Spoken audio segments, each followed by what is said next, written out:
A Step into the Past Volume 22 Chapter 7. Book 22 Chapter 07, Ancient Capital of Linzi. The founding king of Qi is Liu Shang. After kings Hou annihilated the Zhou dynasty and set up Western Zhou, he assigned Liu Shang to Qi and bestowed him the position of Protector Zhang. He built the capital named Yanqiu but was later renamed Linzi. Surviving through the periods of Western and Eastern Zhou dynasties, Qi remains a vast country with flourishing commerce, coupled with lucrative fishing and salt trade. It is a strong and prosperous nation. Qi has been a dominant force during the spring and autumn period, mainly due to the efforts of King Qi Hunggong and his premier Guanzhong. Together, they introduced a set of reforms that strengthened the country significantly. The wealth and growth of the nation is comparable to the golden age of Qin. The country is doing well by all accounts and can be considered a superpower. Another crucial factor is the conquest of the Lai tribe residing at its borders. As early as when the protector is conducting his nation building, the Lai tribe, which shares the sea border with Qi, began to launch aggressive attacks. The hostility continued on and off for several years until Qi officially routed them in 567 BC. Not only did Qi finally rid itself of a persistent thorn in its flesh, the country's land occupation increased by more than 50%. In addition, it now owns the entire sea border, compared to owning half of it previously. The people of Qi are known tyrants and constantly harassed the nearby state of Liu and conquer smaller surrounding states. Using the alliance of Zhaoling, it even managed to wrest control of the state of Zheng from the powerful Chu. Chu is located at the south of Qi. Due to the alliance and with Qi in the way, Chu is unable to expand northwards and focused their armies on expanding their territory southeast. Qi can only watch on helplessly. The alliance of Zhaoling signals the peak of Qi military expeditions. In the same breath, it signifies the crowning glory of Qi Hunggong and Guanzhong's career. After their two deaths, the authority of Qi descended into a power tussle between five princes. Without a commanding figure, it is now the time for the other states to showcase their might. During the period of the warring states, Qi got General Sun Bin to attack Wei in an attempt to save Zhao from Wei's armies. The invasion was a success and soon, the Qi army has reached Daliang. The next year, the army of Wei was soundly defeated by the army of Qi at Meiling. From then on, Qi has replaced Wei as the leading state of eastern China, and the states of Wei, Zhao, and Han pays tribute to Qi. With newfound ambition and taking advantage of Yan's internal strife, Qi invaded Yan and occupied the capital of Yan for 3 years before recalling their armies. King Qi Xian arrogantly proclaimed, one superpower against another, tasting victory in 5 days. It is truly a feat that even the powerful Qin has yet to accomplish. Chu declined in strength and Sanjing was broken up, resulting in Qi and Qin becoming the two strongest states in China. Qi is in the east and Qin is in the west. Just when Qi was tasting every success in occupying countless new territories, they realized that war had emptied their treasury. Bearing intense hatred for Qi, Yan made use of this golden opportunity to launch a joint attack with Qin, Chu, Wei, Zhao, and Han.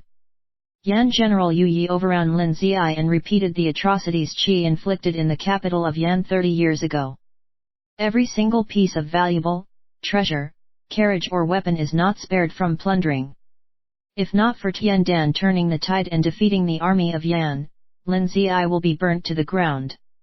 Nevertheless, much of Qi has been pillaged or destroyed, and the country is once again in decline. By the time Xiang Xiaolong arrived in Linzi, another 30 years have come and gone. In a similar fashion, Tiandan has declined from the powerhouse he once was to his twilight years where he faces challenges to his authority. The city of Linzi was built along the west shore of River Zi and is actually two cities linked together, namely Big City and Small City.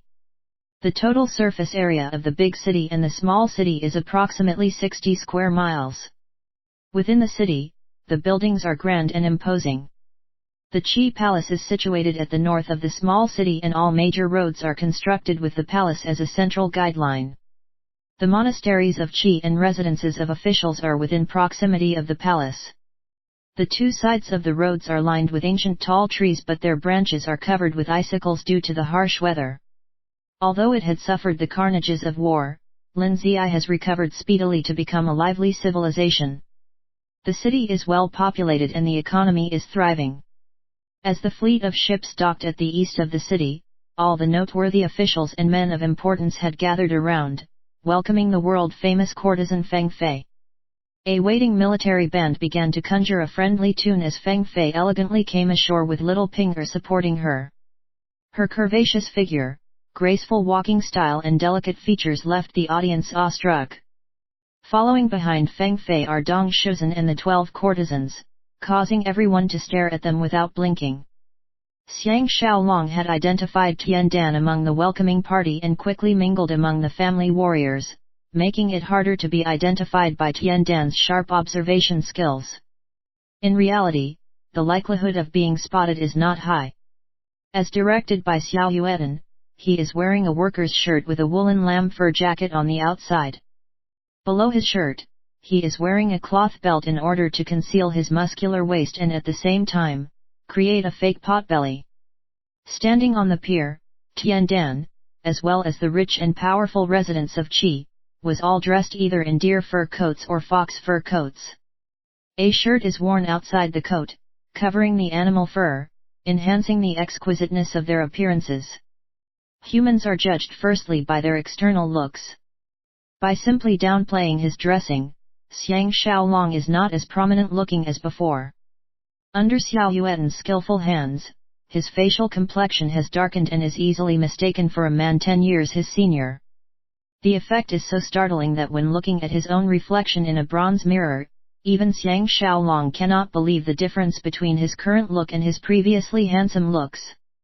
Xiao Yuedan and Feng Fei are the first batch of people to disembark the ship and were exchanging pleasantries with the welcoming party.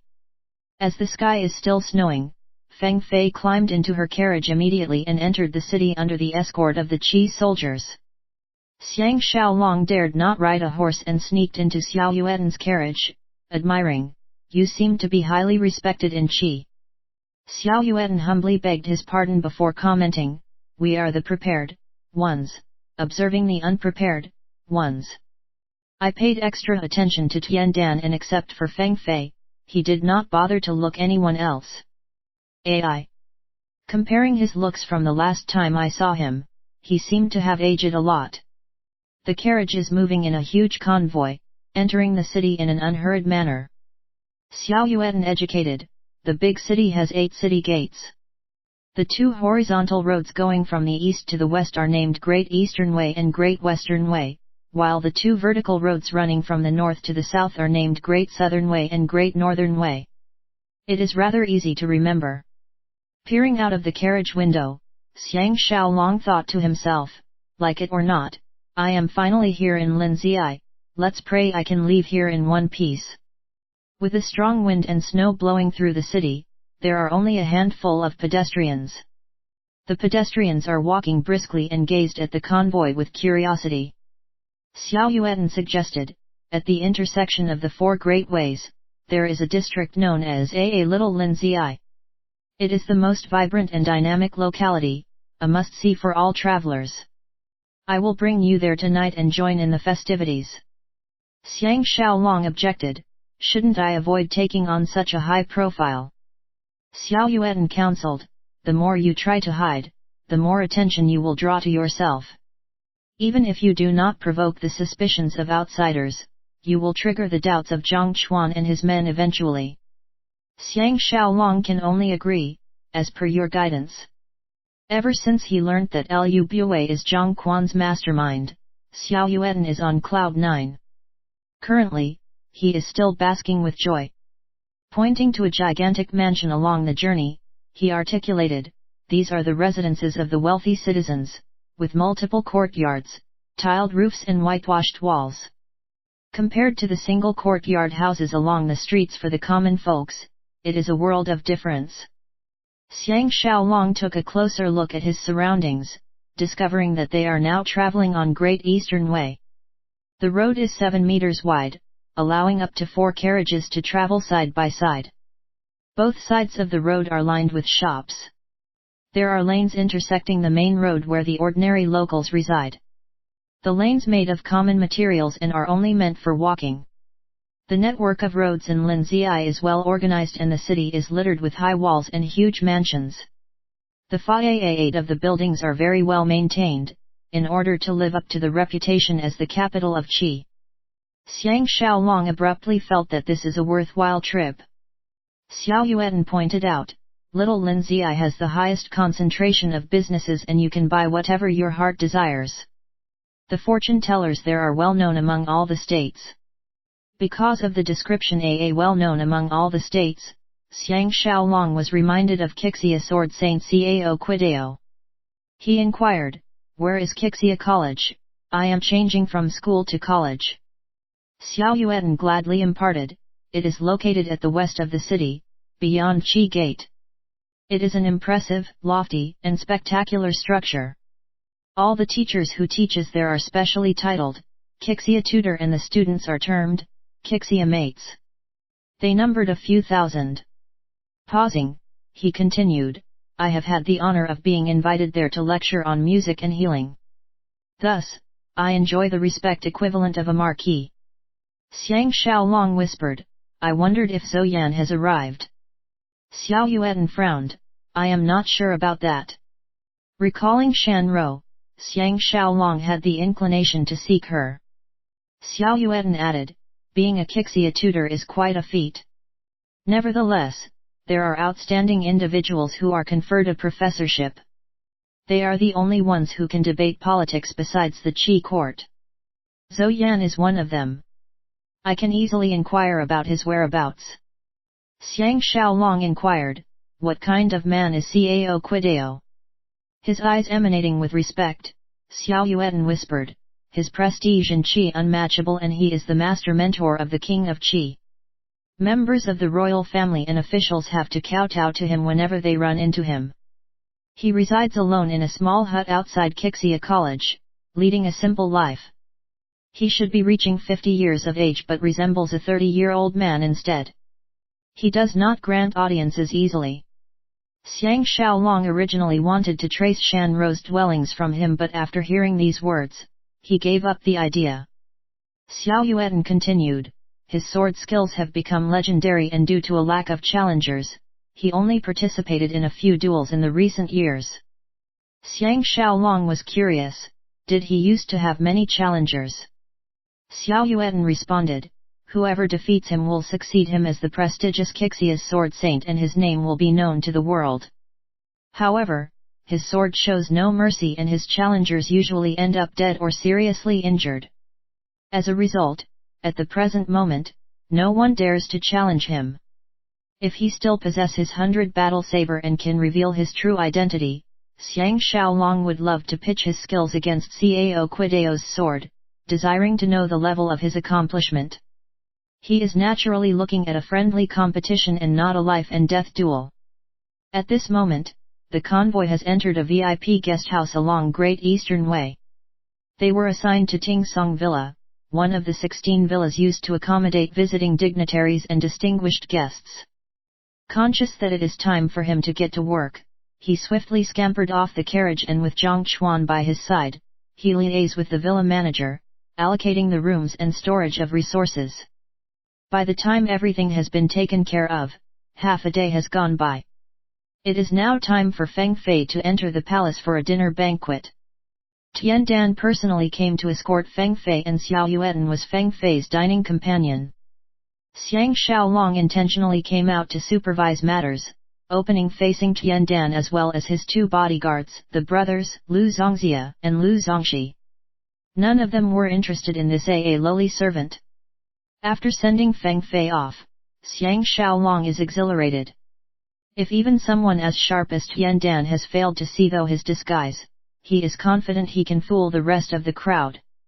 After consuming their dinner, Dong Shizhen and the courtesans began rehearsing their song and dance routine as instructed by Feng Fei while Xiang Xiaolong headed to the eastern wing to look for Zhang Chuan. Once the door has been closed, he proclaimed, I have gained valuable intelligence about Feng Fei. If Brother Zhang can fork out the deposit now, I will report my findings to you. Zhang Chuan was thrilled, well done. However, my employer hasn't arrived in Linzi. I can only pay you the deposit 2 days later. Can Brother Shen prematurely share with me some of your discoveries? Xiang Xiaolong acted mysterious. She has someone in Qi who is guaranteeing her safety, and he is none other than Tiandan. Earlier on, Tiandan was the man escorting her to the banquet. This man wields great authority in Qi and is not someone to be trifled with. Zhang Chuan knew the answer all along and is using this to test his allegiance. He wasn't affected by this revelation and simply replied, I have my ways of dealing with him. He is not a threat. Looking at his phony act of arrogance, Xiang Xiaolong was amused and added, however, our employer's opponent is not limited to Tiandan alone. We have another formidable foe and his name is Zhang Xunlong. Has Brother Zhang heard of this man before? His face changing color, Zhang Chuan stammered, what? Xiang Xiaolong exaggerated, Mistress confided in me personally about this man. Brother Zhang should know that in Daliang, Zhang Xunlong did approach her and asked for her hand in marriage. After he was rejected, he swore to use every means possible to seize her for himself. Zhang Chuan obviously knew about this matter and will not question the authenticity of Xiang Xiaolong's findings. He had a big frown and decided, this piece of information is extremely important and must be made known to my employer as early as possible. Otherwise, we may be caught by surprise. He exhaled a breath of cool air, this man is a bloodthirsty loan shark. His methods are devious and merciless, even the rich and the powerful dare not offend him. His greatest strength lies in the countless talented men serving him. He will be a force to reckon with. Xiang Xiaolong was momentarily distracted as he recalled how he overcome Feng Fei's resistance and enjoyed a long kiss with her last night. He can feel his loins stirring and quickly corrected his emotions. Quietly contemplating for some time, Zhang Chuan probed, Brother Shen Liang, you are truly capable to gather all these critical information in such a short span of time. Have you determined who is Mistress's secret lover? Xiang Xiaolong smiled, I trust Brother Zhang and therefore, I have revealed a few discoveries to you. Regarding the other secrets, Brother Zhang should know what I want. Forgive me for withholding my tongue. There is nothing Zhang Chuan can do to him. He sighed, we must cooperate fully with each other. Otherwise, not only will we fail in our mission, we will die without a complete corpse. I would rather offend the King of Qi than offend Zhang Xunlong. Suddenly, the sound of knocking can be heard. Opening his door for a look, Zhang Chuan found himself facing more than 10 family warriors and drivers. They are asking to see Manager Shen. Their leader is Xiang Xiaolong's ex-roommate, the primate-looking young chap Lei Yuner. To Xiang Xiaolong, who has just come to the door, Lei Yuner pleaded, we are very bored here and would like to go for a walk outside. Would Manger please give his permission? Looking at their eager expressions, Xiang Xiaolong knows that he will incur their wrath if he does not approve their requests. He smiled, I will not stand in your way, but please remember to behave yourself and come back before dawn. The crowd went hysterical and cheerfully left. Beside him, Zhang Chuan advised, why did you allow them to go out? Zhang Xunlong is watching our every move. In a fit of anger, he may vent his frustrations on them. Xiang Xiaolong disagreed, it is unreasonable to live every second of our lives in fear of the unexpected. I believe Zhang Xunlong will not create any trouble before Mistress, Feng Fei, has completed her 2 performances. No matter what, he has to give face to the Tiandan and the King of Qi. Zhang Chuan disagreed, Qi Xiang King is getting muddle-headed in his old age. He has appointed his eldest son Tiansheng as the crown prince but stripped him of his title over an insignificant matter, causing everyone to feel uneasy. Currently, Zhang Xunlong is going out all to promote second Prince Tianjian to become the crown prince, clashing head-on with Tiandan. It is Tiandan's idea to invite the 3 world-famous courtesans, which includes Mistress, Feng Fei, to celebrate the birthday of the King of Qi, in order to get into his good books. For all you know, Zhang Xunlong will deliberately spoil his plans because of this reason. This is the first time Xiang Xiaolong is hearing about these developments. Feeling apprehensive on the spot, he bade farewell to Zhang Chuan and left in a hurry. At the main door, he checked with the sentries, asking them what is the direction Lei Yuner and company had headed before giving chase. As the rain and snow fell around him and the street lamps are being lighted along the streets of Linzai, he knows that due to extraordinary circumstances, he will inevitably be severely implicated in the power struggle for the position of the King of Qi.